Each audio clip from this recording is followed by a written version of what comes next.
आत्मा का यदि जन्म माने तो नाश भी मानना पड़ेगा, ऐसा विचार चंद्रोदय में आया।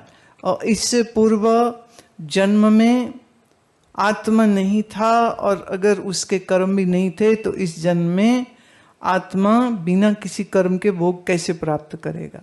और मरने के बाद आत्मा नहीं होगा तो उसे इस जन्म में किए कर्मों का भोग बिना ही नाश हो जाएगा। कर्म के बिना भोग और कर्मों का भोग के बिना नाश, बिल्कुल समझ नहीं आया। ये उत्तर बड़ा कंफ्यूज करता है, क्योंकि जैसे शरीर का आदि अंत में अभाव होता है, लेकिन नया शरीर मिलता है कर्मों के फल के लिए।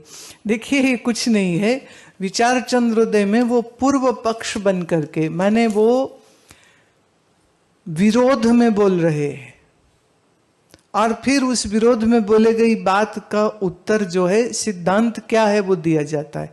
तो आपने दोनों को पका ली है खिचड़ी, इसलिए कंफ्यूजन हो गई। वो तर्क ये दे रहे हैं कि अगर आत्मा नहीं थी इस देह से पहले, तो पूर्व के किए कर्मों के बगैर ये जन्म हो नहीं सकता। और अगर हम ये कहें कि शरीर मर जाएगा तो आत्मा कुछ बचेगी नहीं, वो भी मर जाती है, तो आज जो हम कर्म कर रहे हैं उसके फल कौन भोगेगा। इसका मतलब शरीर से पहले भी कोई था जिसके पास सारे कर्म थे, और शरीर मर जाएगा तो फिर भी आत्मा रहेगी जो उन कर्मों के फल भोगेगी। तो वह आत्मा की सिद्धि कर रहे हैं कि इस शरीर से पहले भी मैं था, और ये शरीर मर जाएगा तो भी मैं रहूंगा। मेरा अभाव कभी नहीं होता है, आत्मा का अभाव कभी नहीं होता है। बात वो ये कह रहे हैं। और कोई भी फल बिना कर्म के नहीं हो सकता, और कोई भी कर्म बिना शरीर के नहीं हो सकता, और कोई भी शरीर बिना कर्म के नहीं हो सकता। तो ये चक्कर है, ये गोल गोल गोल कर्मों का चक्कर है। देखो, कर्म करो फल पाओ, फल पाने के लिए शरीर चाहिए, शरीर मिलता है फिर नए कर्म करता है, वो जो नए कर्म करता है उसका फल भोगने के लिए फिर शरीर चाहिए। इसलिए तो बार बार जन्म होते रहते, इसीलिए तो बार बार जन्म होते रहते। पाप पुण्य करता है, पाप पुण्य का फल सुख दुख भोगता रहता है, भोगता ही रहता है। ज्ञानी गुरु के पास जाता नहीं, ज्ञान सुनता नहीं, आत्मबोध करता नहीं। इसलिए कर्म की ये जो बेड़ी है, जो जाल है, ये जो जंजीर है, ये जो चेन है, ये गले में पड़ी रहती है, और फंसता है और मरता है, पर समझ ही नहीं लगती बाहर कैसे निकलना। इसीलिए सब संत जन कहते हैं कि हम लोग सब जीवन को बर्बाद करते हैं, तो ज्ञान बगैर तो बर्बादी है।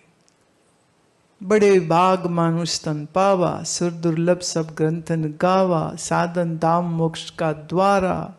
ये शरीर साधना के लिए मिला है, वही प्राप्त। देखो ये जो मैंने पंक्ति बोली है रामायण की, और एग्जैक्ट गुरु ग्रंथ साहब में आती, वही प्राप्त मानुक दे हुरिया, गोविंद मिलन किए तेरी बरिया, अवर काज तेरे किते न काम, मिल साध संगत पज केवल नाम। और वो रामायण जो है वो अवधी भाषा में है, और ये जो है सुनने में तो हिंदी जैसा ही लग रहा है, वो लिखी गुरुमुखी में होता है, तो लोग सोचते हैं वो शायद पूरा पंजाबी में है। लेकिन इसमें जितने भी शब्द थे, अब जैसे हुरिया पंजाबी का शब्द नहीं है, भई प्राप्त मानुख दे हुरिया, बस मनुष्य का मानुख हुआ है, गोविंद मिलन किए तेरी बरिया। अब ये बरिया फिर अवध की, कानपुर के आगे के देहात की भाषा है, वहां के गीतों में चलता है, अब की बरिया सैया जी घर आए जाइयो, अब की बरिया। अब की बरिया मतलब इस बार, ना बार का बरिया हो गया है। तो शरीर तो भाई मिला इसी वास्ते। हम लोग यही नहीं करते, बाकी सब कुछ कर लेते हैं। भाई तुम लोगों को नहीं करी, तुम तो कर रहे हो, तुम तो आए हो, तुम तो बैठे हो, तुम तो सुन रहे हो, और जो सुनते हो इसका कुछ तो कुछ करते हो। वो अवधि चल रही थी ना, तो मुंह से आ रहा था कछु ना कछु तो करते ही हो।